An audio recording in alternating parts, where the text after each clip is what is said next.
வந்து விட்டார், நேரத்துக்கு வந்து விட்டார்.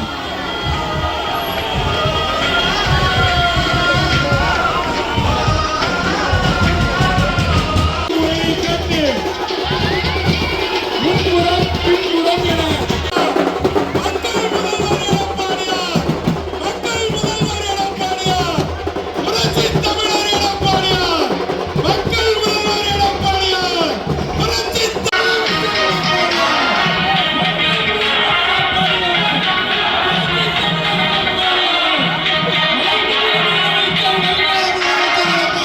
சகோதரர்களுக்கும் கழக அன்பு சகோதரர்களுக்கும்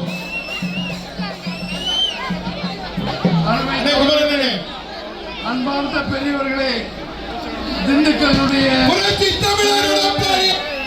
நம்முடைய புரட்சி தலைவர் ஐயா எடப்பாடியார் அவர்கள் உங்கள் அன்பினை ஏற்க உங்கள் பாதத்தை பெறுவதற்காக வந்துவிட்டார்கள். சகோதரர்களே, சகோதரிகளே, சென்ற 7/7/26 நாள் தன்னுடைய சுற்றுப்பயணத்தை ஆரம்பித்து இன்றைக்கு 2 மாத காலத்திலே 135வது சட்டமன்ற தொகுதியாக நம்முடைய வெற்றி தொகுதியான திண்டுக்கல் தொகுதிக்கு வருகை புரிந்திருக்கிறார்கள். இன்று தினசரி 3 தொகுதிகளை சந்தித்து மக்களை பார்த்து திமுக ஆட்சியுடைய அவலம், ஸ்டாலின் ஆட்சியுடைய கொடுமை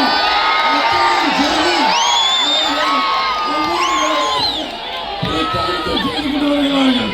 அருமை தோழர்களே, அன்பார்ந்த பெரியவர்களே, நேற்றைக்கு முன்தினம் நமக்கு நம்முடைய புரட்சி தலைவர்களுக்கு எதிராக போடப்பட்ட வழக்கில் நிரந்தர பொதுச் செயலாளர் நம்முடைய தலைவர் எடப்பாடியார் தீர்ப்பு வந்திருந்தது. எத்தனை பிரச்சனைகள் வந்தாலும் அத்தனை தூள் தூளாக எம்ஜிஆர் அருளாசியில், அம்மாவின் அருளாசியில் திரைப்படம் பிடித்து நிரந்தர பொதுச்செயலாளராக வந்திருக்கிறார்கள். வருகிற 2026 வருடம் இந்த 7 மாதத்தில் இங்கே நடக்கிற தேர்தலில் தமிழகத்துடைய முதலமைச்சராக வருகின்ற மாவீரர் புரட்சி தலைவர் ஐயா, புரட்சி தமிழர் எடப்பாடி ஐயா அவருக்கு திண்டுக்கல் மக்களின் சார்பிலே வருகின்ற வரவேற்பு அளித்து வணக்கத்தை சொல்லி அந்த மாபெரும் தலைவர், மக்களின் மிக்க தலைவர், தமிழகத்தின் காவல் தெய்வம் மாண்புமிகு ஐயா புரட்சி தமிழர் எடப்பாடி ஐயா அவர்கள் பேசுவார்கள் என்று அன்போடு தெரிவித்துள்ளனர். பொன்முனச்சம்பல் புரட்சி தலைவர் என்கிறார். புரட்சி தலைவி அம்மா இருவரும் தலைவர்களை வணங்கி இந்த திண்டுக்கல் நகரமே அதிர்ந்து குலுங்குகின்ற அளவுக்கு மக்கள் வெள்ளம் கடல் போல் காட்சி அளிக்குது. அடுத்த ஆண்டு நடைபெற்ற சட்டமன்ற பொதுத் தேர்தலில் திண்டுக்கல் சட்டமன்ற தொகுதி வெற்றி பெறுவதற்கு இங்க இருக்கின்ற மக்களுடைய வெள்ளமே சாட்சி. இங்க திண்டுக்கல் நகரத்தில் நுழைகின்ற பொழுது மக்கள் வெள்ளத்தில் நீந்தி வந்து உங்களை சந்திக்கின்றோம். அந்த அளவுக்கு மக்களுடைய ஆரவார மகிழ்ச்சி. இதுதான் கட்சிக்கு வெற்றிக்கு சான்று என்பதை இந்த நேரத்தில் தெரிவித்து இந்த சிறப்பான எழுச்சி பயண நிகழ்ச்சியிலே தலைமுறையாற்றிய இந்த மாவட்டத்தின் மண்ணின் மைந்த முன்னாள் அமைச்சர், கழக பொருளாளர், சட்டமன்ற உறுப்பினர் அண்ணன் திரு திண்டுக்கல் சீனிவாசன் அவர்களே, நிகழ்ச்சியிலே பங்கு பெற்றிருக்கின்ற முன்னாள் அமைச்சர், கழக துணை பொதுச் செயலாளர், சட்டமன்ற உறுப்பினர், முன்னாள் அமைச்சர், மரியாதைக்குரிய அண்ணன் நத்தம் விஸ்வநாதன் அவர்களே, இந்த நிகழ்ச்சியிலே பங்கு பெற்றிருக்கின்ற முன்னாள் அமைச்சர் சோதர் ஆர் பி உதயகுமார் அவர்களே, முன்னாள் அமைச்சர் திரு ஆர் காமராஜ் அவர்களே, முன்னாள் அமைச்சர் டாக்டர் சி விஜயபாஸ்கர் அவர்களே, முன்னாள் மேயர், கழக அமைப்புச்சாளர் திரு வி மருதராஜ் அவர்களே, கழக அமைப்புச்சாளர் முன்னாள் எம்எல்ஏ திரு ஆசுமணி அவர்களே, முன்னாள் எம்எல்ஏ திரு ஏ பிரேம்குமார் அவர்களே, முன்னாள் எம்எல்ஏ திரு பி.கே.டி. நடராஜன் அவர்களே மற்றும் கட்சியிலே பல்வேறு பொறுப்புகளை வைக்கின்ற நிர்வாகிகளே, கூட்டணி கட்சி சேர்ந்த நிர்வாகிகளே, கழக உடன்பிறப்புகளே, பெரியவர்களே, தாய்மார்களே, கூட்டணி கட்சி சேர்ந்த தலைவர்களே, நிர்வாகிகளே, தொண்டர்களே, பொதுமக்களே, வருகின்ற தொழிலாளர் நண்பர்களே, இளைஞர் வட்டாளர்களே, மகளிரை சேர்ந்த சகோதரிகளே, பத்திரிகையாளர்களே, ஊடகங்களே, அனைவருக்கும் என்னுடைய முதற்கண் வணக்கம். இன்றைக்கு அனைத்து இந்திய அண்ணா திராவிட முன்னேற்ற கழக ஆட்சியில் தான் நிறைய திட்டங்களை கொண்டாந்து நிறைவேற்றுகிறோம். திராவிட முன்னேற்ற கழக ஆட்சி 4 ஆண்டு நிறைவேற்றி விட்டது. கிட்டத்தட்ட 51 மாத காலம் இந்த ஆட்சி திமுக ஆட்சி நடந்திருக்குது. இந்த 51 மாத திராவிட முன்னேற்ற கழக ஆட்சியில இந்த திண்டுக்கல் சட்டமன்ற தொகுதியில ஏதாவது ஒரு பெரிய திட்டத்தை கொண்டாந்தாங்களா? அனைத்து இந்திய அண்ணா திராவிட முன்னேற்ற கழக ஆட்சியில நீண்ட நாள் கோரிக்கை அண்ணன் திண்டுக்கல் அண்ணன் சீனிவாசன் அவர்களும் அண்ணன் நத்தன் அவர்களும் அவர் கோரிக்கை வச்சாங்க, எங்கள் பகுதிக்கு ஒரு அரசு மருத்துவக் கல்லூரி மருத்துவமனை வேண்டும். சுமார் 350 கோடி செலவுல பிரம்மாண்டமான அரசு மருத்துவக் கல்லூரி மருத்துவமனை கொண்டாந்து இந்த பகுதி மக்களுக்கு உயர்தர அறுவை சிகிச்சை செய்யக்கூடிய அற்புதமான மருத்துவமனையை கொடுத்த அரசு அண்ணா திமுக அரசு. அது மட்டுமல்ல, குடிநீர் திட்டம் இந்த பகுதி மக்களுக்கு தங்குதடையெல்லாம் குடிநீர் வேண்டும் கேட்டீங்க, அதையும் கொடுத்தோம். இன்றைய தினம் 4 நாளைக்கு ஒரு முறை தான் திண்டுக்கல் நகர மக்களுக்கு குடிநீர் கிடைக்குது. இப்படிப்பட்ட அவ்வளவு ஆட்சி வேணுமா? அது மட்டுமல்ல, இன்றைக்கு திராவிட முன்னேற்ற கழக ஆட்சியில் பிறகு சட்ட ஒழுங்கு அடியோடு சீர்கட்டு விட்டது. இன்றைக்கு தமிழகத்தில் சிறுமிக்கும் பாதுகாப்பு இல்ல, பாட்டியம்மாவுக்கும் பாதுகாப்பு. அப்படிப்பட்ட ஒரு மோசமான ஆட்சி திமுக ஆட்சி. இன்றைய நீங்க வலைதளத்தில் பார்த்திருப்பீங்க, தொலைக்காட்சியில பார்த்திருப்பீங்க. இன்றைக்கு ஒரு சென்னை நெற்குன்றம் பகுதியில் 4 சவரன் தங்க நகை இன்றைக்கு திருட்டு போயிட்டு, அந்த சிசிடிவி காட்சி, அந்த பஸ்ல ஒரு சிசிடிவி காட்சி இருக்குது. அதை பார்த்து திமுக கட்சி சேர்ந்த பெண் ஊராட்சி மன்ற தலைவர் அந்த அம்மா திருடி இருக்குது, கண்டுபிடிச்சிருக்கிறாங்க. அந்த அம்மா மீது 10 திருட்டு வழக்கு இருக்குது. இந்த ஆட்சி உருப்படியா அம்மா? நினைச்சு பாருங்க, திமுக கட்சி சேர்ந்த ஒரு ஊராட்சி மன்ற தலைவர் திருடி இருக்கிறானா? இந்த ஆட்சி எப்படிப்பட்ட ஆட்சி? திருட்டு கும்பல் ஆட்சி இல்ல. ஒரு பானை சோற்றுக்கு ஒரு சோறு பதம். அது மாதிரி ஒரு ஆட்சியினுடைய நிலைப்பாட்டை ஒரு சான்று மூலம் நாம தெரிஞ்சுக்கலாம். ஒரு ஊராட்சி மன்ற தலைவர்னா அந்த பகுதி மக்களுக்கு நன்மை செய்யக்கூடியவர்கள் தேர்ந்தெடுக்க வேணும். ஆனா திமுகவில் ஒரு திருட்டு வழக்கில் ஈடுபட்டு இப்ப திருடி கையும் களமா பிடிச்சிருக்கிறாங்க. இப்படிப்பட்ட ஆட்சி தொடர வேண்டுமா? இதுதான் எப்படின்னா, இந்த திண்டுக்கல் மாநகராட்சியில 4,66,00,000 முறைகேடு நடந்திருக்குது. நீங்க இங்கதான் மாநகராட்சி ஊழல் இடம், பரவாயில்ல, அந்த கரெக்டான இடத்துல போட்டுங்க. மக்கள் மறந்துடக்கூடாது இல்ல. அற்புதமான இடத்தை தேர்ந்தெடுத்து இந்த எழுச்சி பயண நிகழ்ச்சியை ஏற்பாடு செஞ்சிருக்காரு. 4,66,00,000 இந்த மாநகராட்சி இருக்கிற மக்களுடைய வரி பணத்தை சுருட்டிய மாநகராட்சி இந்த திண்டுக்கல் மாநகராட்சி. இன்னைக்கு மக்கள் எதுக்காக வருகின்றாங்க? நல்ல குடிநீர் கொடுக்கணும், நல்ல சாவிசி கொடுக்கணும், கழிவுநீர் வெளியேற்றணும், தெருவுகளுக்கு நல்லா இருக்கணும், எங்கே சுகாதாரமா இருக்கணும், குப்பையெல்லாம் நல்லா அள்ளணும். இதுக்காக கஷ்டப்பட்டு வரி கட்டினா அந்த வரி பணத்தை கொள்ளையடிக்கின்ற கும்பல் திமுக கும்பல். உண்மைதானே? பத்திரிகை செய்தி வந்ததுல இந்த 4,66,00,000 இந்த திண்டுக்கல் மாநகராட்சியிலே முறைகேடு நடந்ததாக இந்த அரசாங்கம், திமுக அரசாங்கம், திமுக நிர்வாகத்தில் இப்படி கோளாறு ஏற்பட்டு இவர்களே வழக்கு போட்டு இந்த அதிகாரி சில பேர் கை செய்யப்பட்டு. இது உண்மைதானே? இப்படிப்பட்ட ஆட்சி தேவையா? இங்கதான் எப்படின்னா தமிழ்நாடு முழுவதும் கிளம்பிட்டாங்க. அதாவது கிராமத்துல சொல்லுவாங்க, எரியிற வீட்டுல பிடுங்குது மிச்சணும், எரியிற வீட்டுல பிடுங்குவது லாபம். அப்படி திமுக கட்சிக்காரன் எங்கெங்கெல்லாம் மேயரா இருக்கிறாங்களோ அங்கெல்லாம் மூலம். கோயம்புத்தூர் எடுத்துக்கீங்க, அங்க இருக்கிற மேயர் அங்க இருக்கிற கவுன்சிலருக்கு பங்கு பிரிக்கிறதுல பிரச்சனை மாத்திருக்கிறாங்க. காஞ்சிபுரத்துல அங்க இருக்கிற ஆளுங்கட்சி மேயர், திமுக ஆளுங்கட்சி கவுன்சிலர், அங்க வர்ற பணத்தை பிரிப்பதுல பிரச்சனை, அங்க பிரச்சனை. திருநெல்வேலி அங்க இருக்கிற மாநகராட்சி, அங்க இருக்கிற கவுன்சிலர் திமுக கவுன்சிலர், திமுக மேயர் மீது நம்பிக்கை தீர்மானம், அங்க பிரச்சனை. இப்படி தமிழ்நாட்டுக்கின்ற பல்வேறு மாநகராட்சியில மிகப்பெரிய முறைகேடு. அந்த முறைகேடெல்லாம் அண்ணா திமுக ஆட்சிக்கு வந்தவர்களே அதை முறையாக விசாரிக்கப்பட்டு சட்ட ரீதியாக நடவடிக்கை எடுக்கப்படும். அதோட பக்கத்துல மதுரை மாநகராட்சியில கொஞ்சம் நெஞ்சமெல்லாம் கொள்ளையடிக்கல, 200 கோடி கொள்ளையடிச்சிட்டாங்க.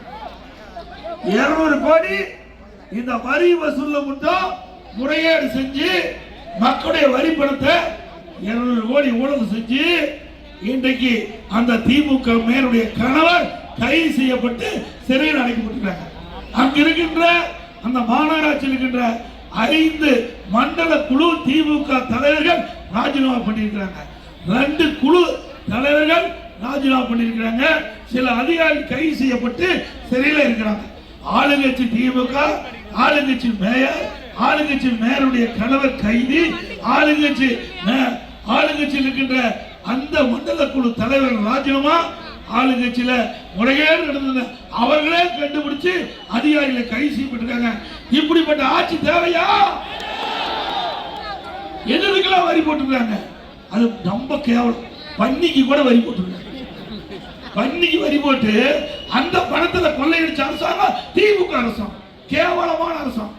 அங்க என்ன நாய்க்கு வரி, பன்னிக்கு வரி, ஆட்டுக்கு வரி, மாட்டுக்கு வரி, எல்லாத்துக்கும் வரி போட்டு அந்த வரிய இந்த கொள்ளை கும்பல் பாகம் பிரிச்சு அதுக்குள்ள பிரச்சனை வந்து வெளிச்சத்துக்கு வந்து இன்றைக்கு நீதிமன்றம் வரைக்கும் போயாச்சு. மீண்டும் அண்ணா திமுக ஆட்சிக்கு வந்த பிறகு இதையெல்லாம் முறையாக விசாரிக்கப்பட்டு யாரெல்லாம் இந்த மாநகராட்சியில, இந்த மதுரை மாநகராட்சியில, தமிழ்நாட்டுக்கு அனைத்து மாநகராட்சியிலும் நடைபெற்ற அந்த ஊழல்கள் முறைகேடு கண்டுபிடிக்கப்பட்டு சம்பந்தப்பட்டவர்கள் தவறு செய்தால் சட்ட நீதியாக அண்ணா திமுக அரசு அமைந்த பிறகு நடவடிக்கை எடுக்கப்படும்.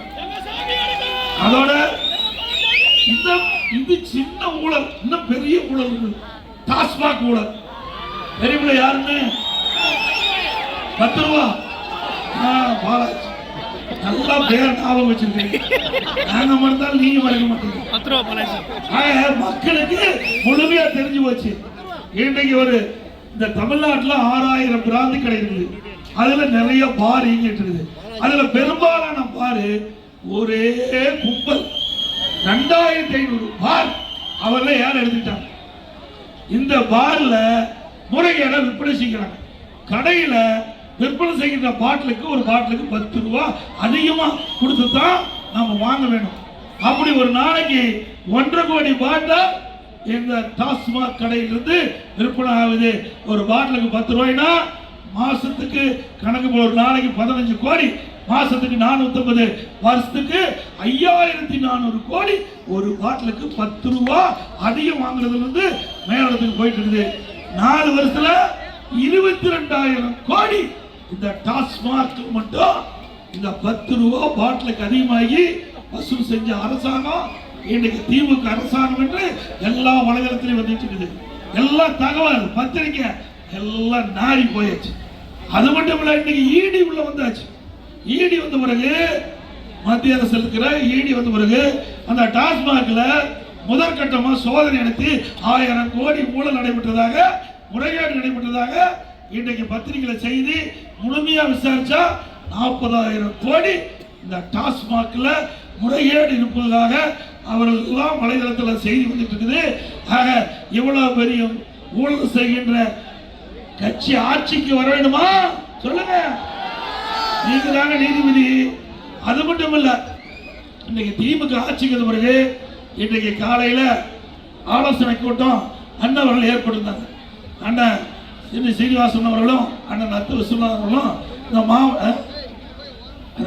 அதாவது எல்லா அமைப்பை சேர்ந்தீங்க ஒரு 13 அமைப்பை சேர்ந்த ஒரு ஆலோசனை கூட்டம். அந்த ஆலோசனை கூட்டத்தில் ஒவ்வொருவருக்கும் என்னென்ன தொழில பிரச்சனை அவங்களை குறிப்பிட்டாங்க.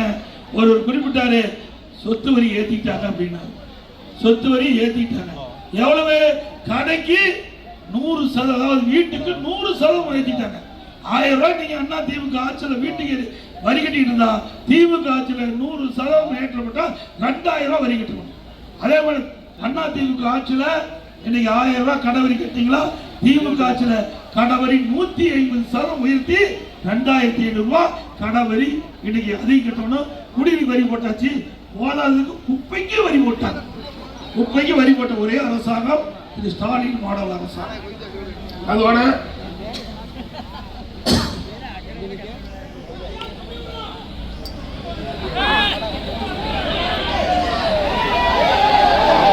இன்னைக்கு எவ்வளவு வரி வசூல் பண்ணியும் கடன் வாங்கிட்டு இருக்காங்க. கடன் வாங்கிட்டு இருக்காங்க. சாதாரண நினைச்சுக்காதீங்க. நான் 4 வருஷத்துல 4,38,000 கோடி கடன் வாங்கிட்டாங்க. 4 ஆண்டுல 4,38,000 கோடி. சிந்திச்சு பார்க்கணும் மக்கள்லாம்.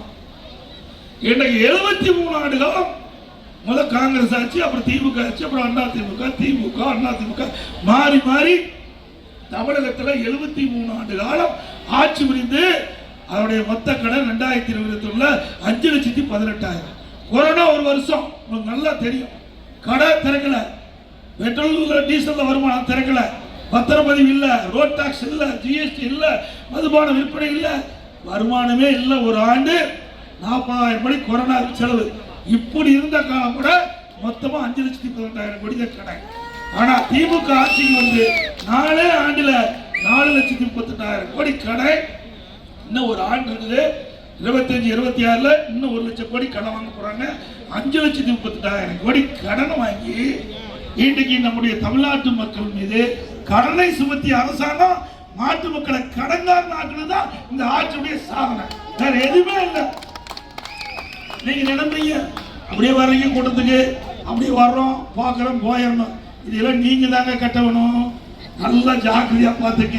இப்ப இந்த கூட்டத்தில் சொல்றேன், நீங்க நாளைக்கு சொல்லுவீங்க பரவாயில்ல எடப்பாடி பழனிசாமி வந்தாரு உண்மைதான் பேசினாரு. இந்த பணம் இந்த கடமை யாரு கட்டுறது? மக்கள் தான் கட்டணும். வரி போட்டு எப்படி கட்டுவாங்க? வரி போடுவாங்க, வரி வசூல் பண்ணி கடனை கட்டுவாங்க. நீங்க ஒண்ணு வேணாம், ஒரு பைக் வாங்குறீங்க டியூல 2 மாசம் கட்டலைன்னா பைக் தூக்கி போயிடுவோம். வீட்டுக்கு கடன் வாங்குவீங்க, ஒரு 3 மாசம் கட்டலாம் வீட்டுக்கு சீல் வச்சிருவாங்க. இப்படித்தாங்க அரசாங்கமும். அரசாங்கம் கடன் வாங்கினா மக்கள் தலையில் தான் விழுகும். மக்கள் தான் அந்த கடனை அடைக்க முடியும், வரி போட்டு அடைக்க முடியும். இப்பவே மக்கள் வாழ்கின்ற வாழ்க்கை தடுமாற்றத்தோடு இருக்கிறோம்.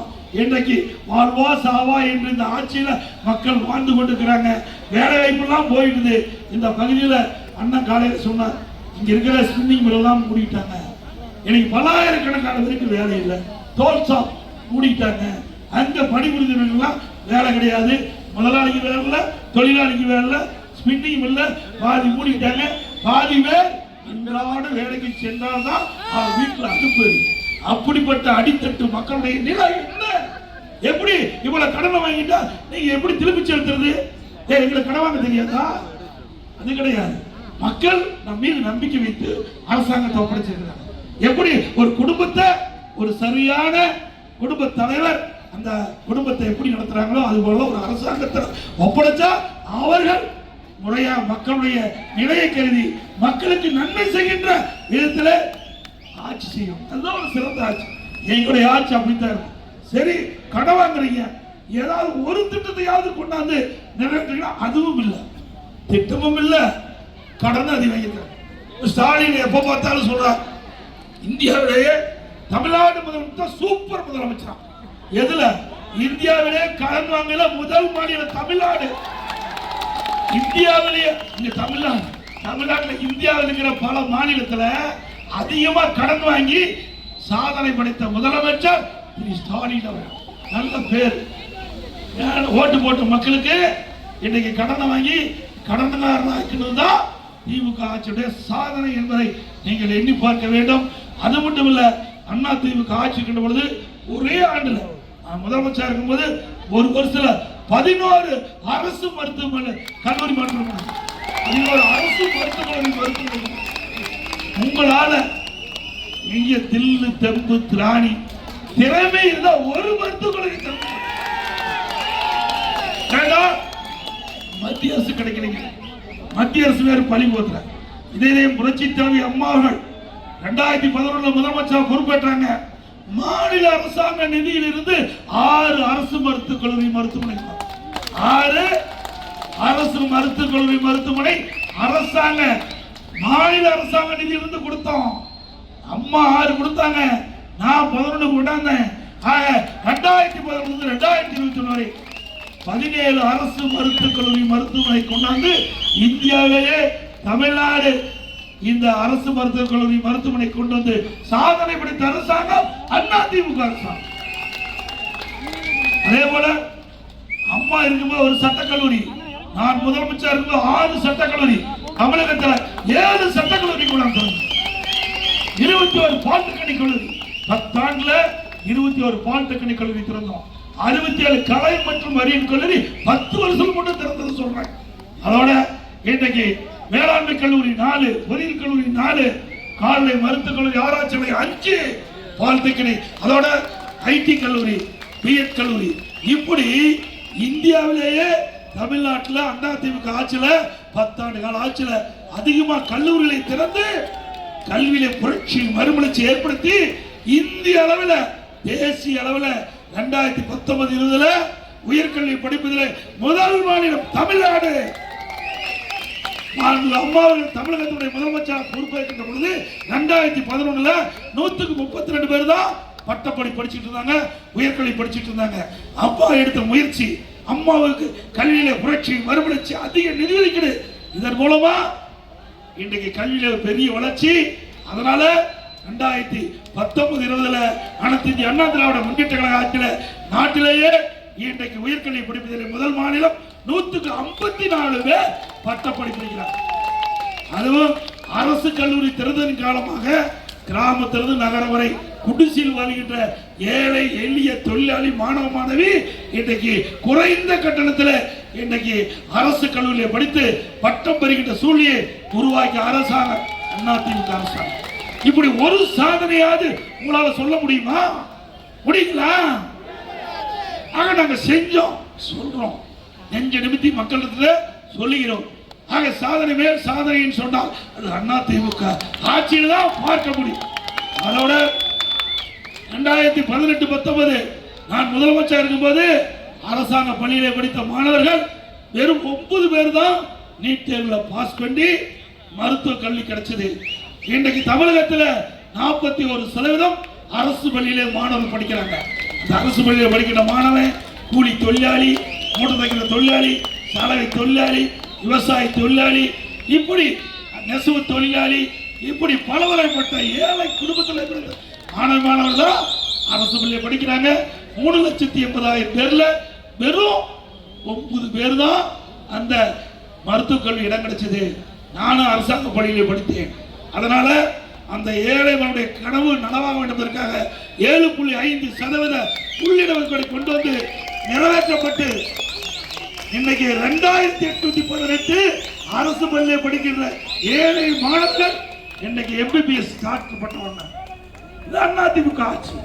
அது மட்டுமல்ல, இடஒதுக்கீட்டுல இடம் கிடைத்த அத்தனை பேரும் ஏழை மாணவர்கள். அதனால மருத்துவக் கல்வி கட்டணம் செலுத்த முடியாது. என்னுடைய கவனத்துக்கு வந்த உடனே அரசாங்கமே அந்த மருத்துவக் கல்வி கட்டணத்தை கட்டி அவர்களுக்கு ஒரு நல்ல வாழ்வு அளிக்க வேண்டும் என்று உத்தரவை போட்டு இந்த தினம் ₹1 செலவில்லாம 7.5 உள்ளிடஒதுக்கீட்டு மூலமாக தேர்வு செய்யப்பட்ட மாணவர்கள் இன்றைக்கு MBBS படிச்சிருக்கிறார். இதுதான் அதிமுக சாதனை. பொன்மனச்செம்மல் புரட்சித் தலைவர் எம்ஜிஆர் கண்ட கனவு, அம்மா அவர்கள் கண்ட கனவு, அம்மாவுடைய அரசு செயல்படுத்தி கொண்ட கனவு. இப்படி திமுக மாதிரி குடும்ப கட்சி கிடையாது. குடும்பத்திற்காக இந்த கட்சி துவங்கல, மக்களுக்காக தொடங்கப்பட்ட கட்சி அதிமுக. குடும்பத்துக்காக இருக்கின்ற கட்சி திமுக. திமுக கட்சி அல்ல, அது ஒரு கார்பரேட் கம்பெனி. அது கம்பெனி ஆகி போச்சு. ஏன்னா கம்பெனியில் உங்களுக்கு தெரியும், ஒரு சொத்து இருந்தா அந்த வாரிசுக்கு தான் சேரும். உங்களுக்கு எல்லாமே நல்லா தெரியும். அந்த ஒரு கம்பெனி இருந்தா அதனுடைய சொத்து அந்த வாரிசுக்கு வரும். அது மாதிரி திமுக கட்சி என்ற சொத்து திரு கருணாநிதி இருந்தது, அப்புறம் திரு ஸ்டாலின் வந்தது. இப்ப உதயநிதி வர்றதுக்கு முயற்சி பண்ணிட்டு இருக்காங்க. அது நடக்காது. அதுக்கு பிறகு உதயநிதியே வர்றதுக்கு துடிக்கிறார். இன்னைக்கு ஒரு அமைச்சர், ஒரு திமுக இருக்கிற ஒரு மூத்த அமைச்சர் சொல்றார், இன்ப நிதி வந்தாலும் நாங்கள் ஏற்றுக்கொள்வோம் அப்படின்னா இவர்கள் அடிமையா இருக்கிறாங்க. வெக்கமா இல்ல ஏங்க? ஒரு தன்மானம் வேணும். அது சீனியர் மினிஸ்டர் சொல்றாங்க. அந்த மந்திரி பதவியை காப்பாற்றிக் கொள்வதற்காக திமுக குடும்பத்திற்கு அடிமையாக இருக்கின்றவர்கள் அவர்கள் எல்லாம். அப்படிப்பட்டவர்கள் எல்லாம் இந்த நாட்டிலே உயர்ந்த பதவிக்கு வர வேண்டுமா? சிந்திங்க. அது மட்டும் இல்ல, இன்றைய தினம் எங்களுடைய கட்சியை பொறுத்த வரைக்கும் நல்லா உழைக்க வேண்டும், நல்லா சேவை செய்யணும், மக்களிடத்தில் நன்மதிப்பு இருக்கணும். கட்சிக்காரட்ட நன்மதிப்பு இருந்தா ஒரு சாதாரண தொண்டன் கூட உயர்ந்த நிலைக்கு வர முடியும். அதிமுக ஆட்சியில, அதிமுக கட்சியில முடியுமில்ல. நான் இந்த மாதிரி பேச்ச கேட்டு கேட்டு அண்ணன் பேச்செல்லாம் கேட்டு கேட்டு இங்கே இருந்து இன்னைக்கு கட்சிக்கு உழைத்து இன்னைக்கு நாட்டு மக்களுக்கு நல்ல பெயர் எடுத்து உங்களால் இங்க வந்து உங்க முன் பேசுங்க. இது அண்ணா திமுக கட்சியில நடக்கும். திமுக கட்சி நடக்குமா? நடக்குதா? அண்ணா திமுக ஜனநாயக கட்சி. ஜனநாயக கட்சியில இன்றைக்கு உழைக்கின்றவர்களுக்கு மரியாதை கிடைக்கின்ற கட்சி அண்ணா திமுக கட்சி. திமுகவை பொறுத்த வரைக்கும் அது குடும்ப கட்சி.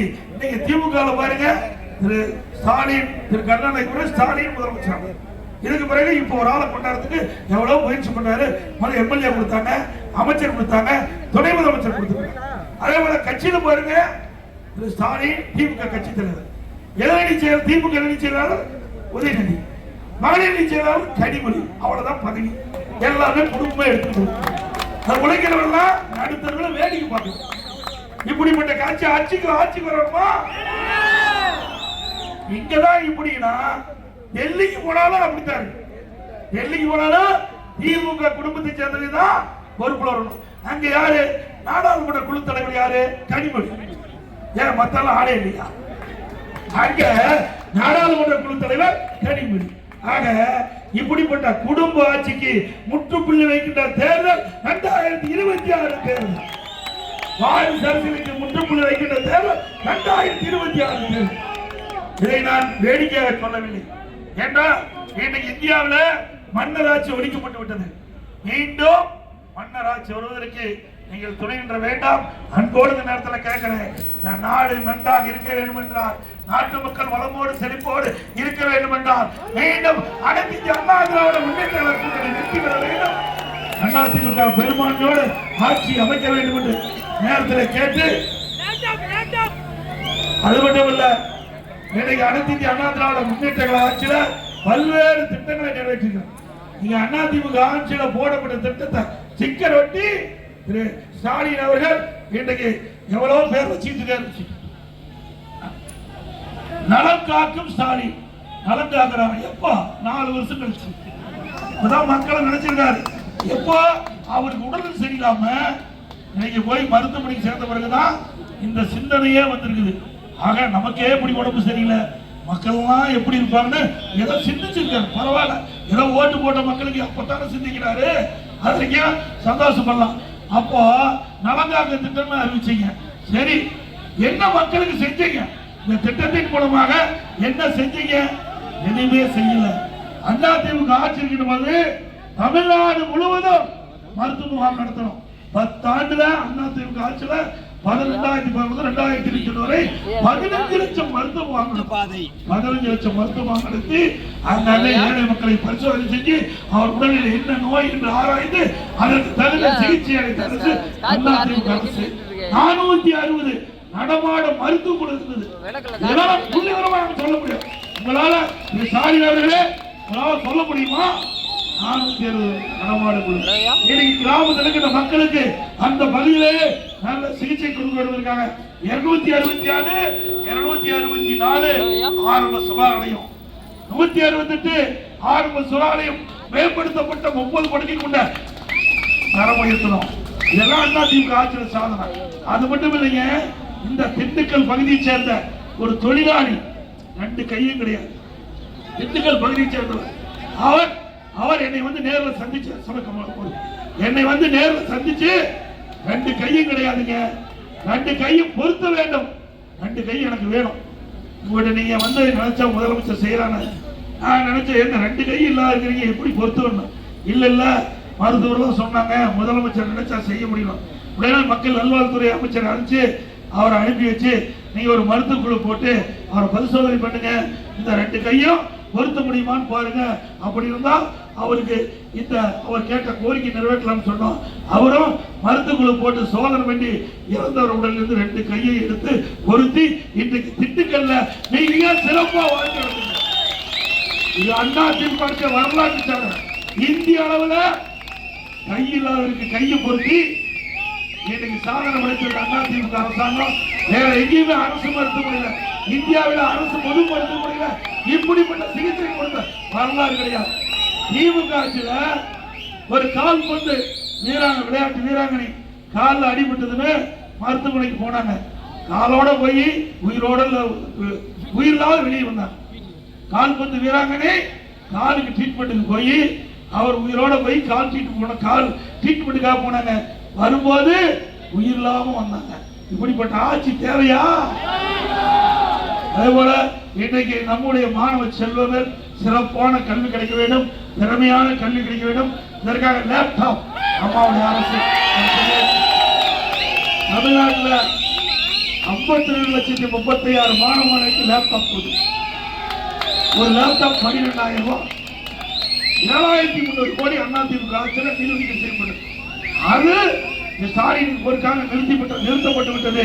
மீண்டும் அண்ணா திமுக ஆட்சி வருவது நம்முடைய மாணவர்களை சிறந்த மாணவர்களாக விஞ்ஞான கல்வி கொடுக்கின்ற அந்த லேப்டாப் திட்டம் தொடரும்.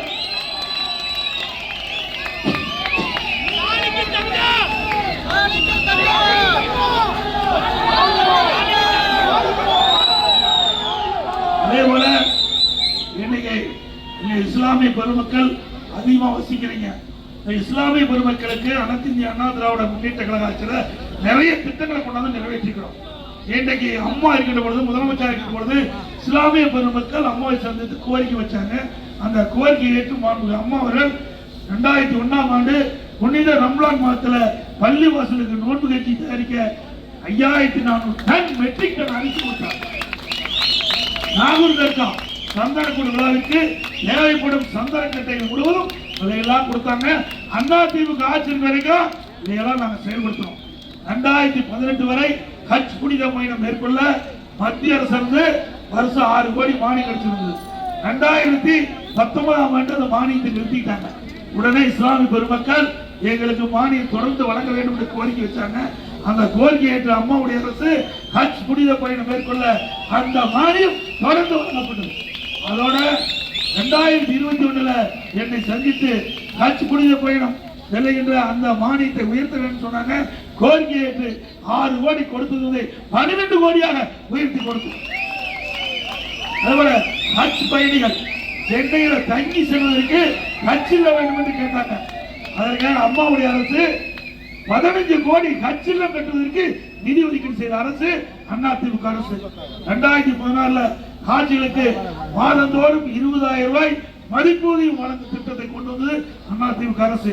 உலமாக்கள் மற்றும் மோதினார்களுக்கு ஓய்வூதிய பயனுடைய எண்ணிக்கை உயர்த்திருந்தாங்க. 2004 2006 வரை உயர்த்தணும்.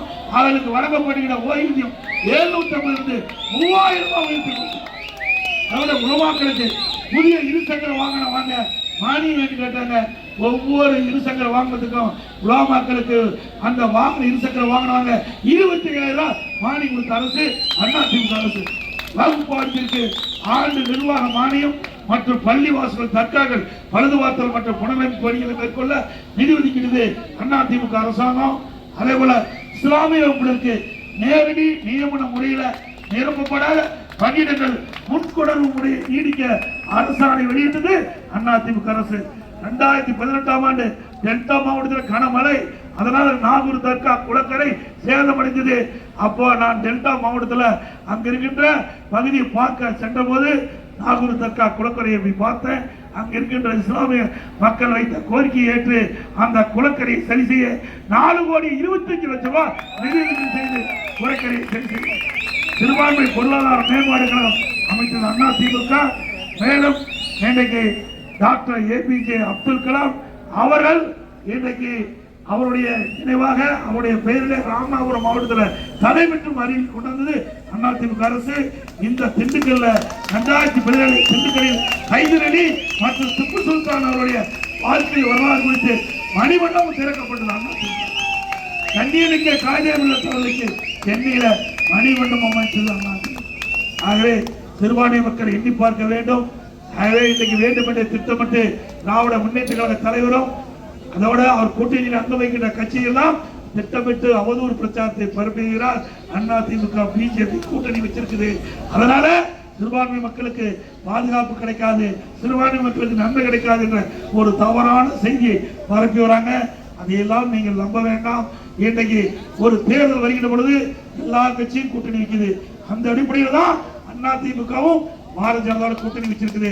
அதோட கொள்கை என்பது நிலையானது, அது அதிமுக இருக்கிறது. அதே நேரத்தில் கூட்டணி என்பது தேர்தல் நேரத்திலே அந்த எதிரிகளை வீழ்த்துவதற்காக வாக்கு சிதறாமல் இருப்பதற்காக கூட்டணி அமைக்கிறோம். அதே போல 1999ஆம் ஆண்டு இதே திமுகவும் பாரதிய ஜனதா கூட்டணி அமைச்சார். அதே போல 2001 சட்டமன்ற தேர்தலில் திமுக பாரதிய ஜனதா கூட்டணி அமைச்சார். அப்பெல்லாம் இன்னைக்கு பாரதிய ஜனதா விமர்சனம் செய்யவில்லை. இப்பொழுது அதிமுக கூட்டணி வச்சா விமர்சனம் செய்யறாங்க. அதனால சிறுபான்மை மக்கள் பாதுகாக்க வேண்டும். அதிமுக ஆட்சியில் தான் சிறுபான்மை மக்களுக்கு பாதுகாப்பு கொடுத்தாங்க. 30 ஆண்டு காலம் 31 ஆண்டு காலம் அதிமுக ஆட்சி. தமிழகத்திலே ஜாதி சண்டை கிடையாது, மத சண்டை கிடையாது. அதிமுக பொறுத்த வரைக்கும் மதத்திற்கும் ஜாதிக்கும் அப்பாற்பட்ட கட்சி என்பதை நேரத்திலே சுட்டிக்காட்ட வருகிறேன். அதோட நம்முடைய ஆட்டோ ஓட்டுநர்கள் கோரிக்கை வச்சாங்க.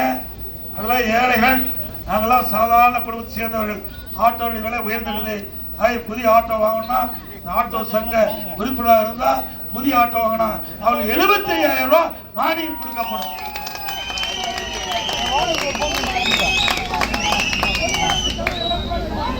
அதே போல மின் கட்டண உயர்வு கேட்க வேண்டியதே இல்லை. நீங்க கரண்ட தொட்டா தான் ஷாக் அடிக்கும். மின் கட்டணத்தை கேட்டாவே ஷாக் அடிக்குது.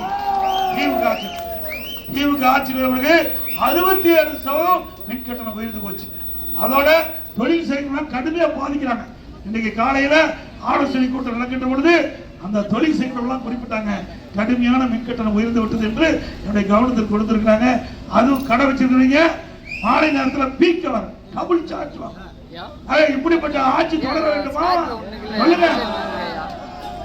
அதோட இன்னைக்கு ஆட்சி பண்ண ஏழைகள், வீடு இல்லாத குடிசையில் வாழ்கிறவங்க, வீட்டு மனை இல்லாத தாழ்த்தப்பட்ட மக்கள், அந்த மக்களுக்கு எல்லாம் அற்புதமான காங்கிரஸ் வீடு அதிமுக ஆட்சியில் கட்டி கொடுக்கப்படுகிற செய்தி இந்த நேரத்தில் தெரிவித்து இன்னைக்கு அடுத்த ஆண்டு நடைபெற்ற சட்டமன்ற பொதுத் தேர்தலில் நம்முடைய கழக வெற்றி வேட்பாளர் 2 லட்சத்திலே வாக்களித்து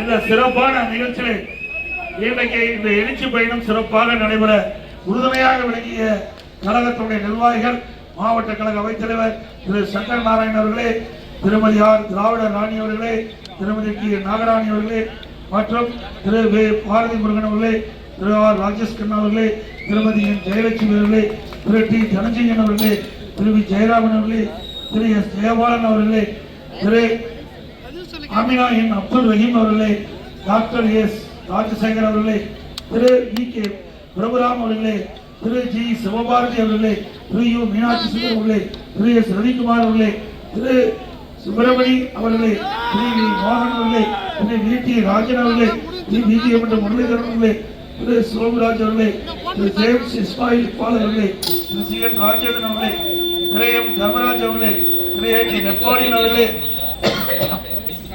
அதே போல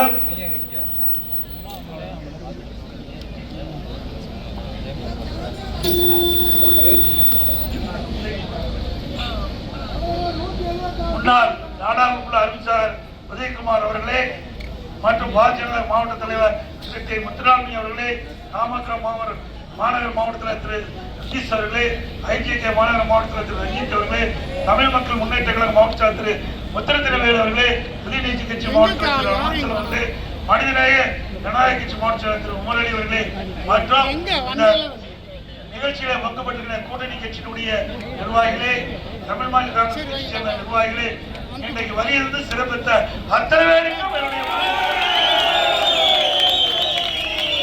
மக்களை காப்போம், தமிழகத்தை மீட்போம், மக்களை மக்களை தமிழகத்தை மக்களை தமிழகத்தை ஸ்டாலின் மாடல் அரசு, வெள்ளீர் மாடல் அரசு. Bye bye Stalin. நன்றி, வணக்கம்.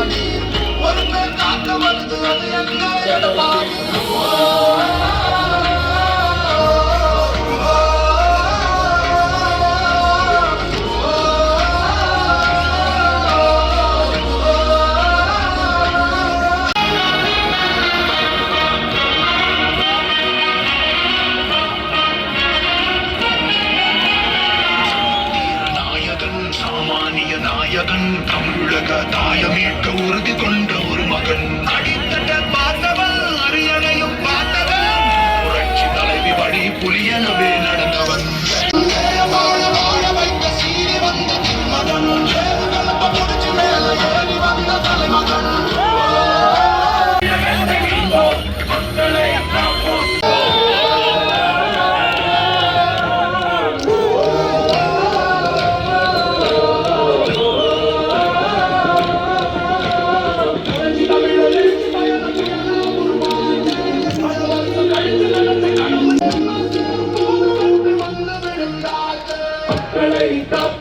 தமிழகத்தை மீட்போம், மக்களை காப்போம், தமிழகத்தை மீட்போம், மக்களை காப்போம், தமிழகத்தை மீட்போம், மக்களை காப்போம், தமிழகத்தை மீட்போம்.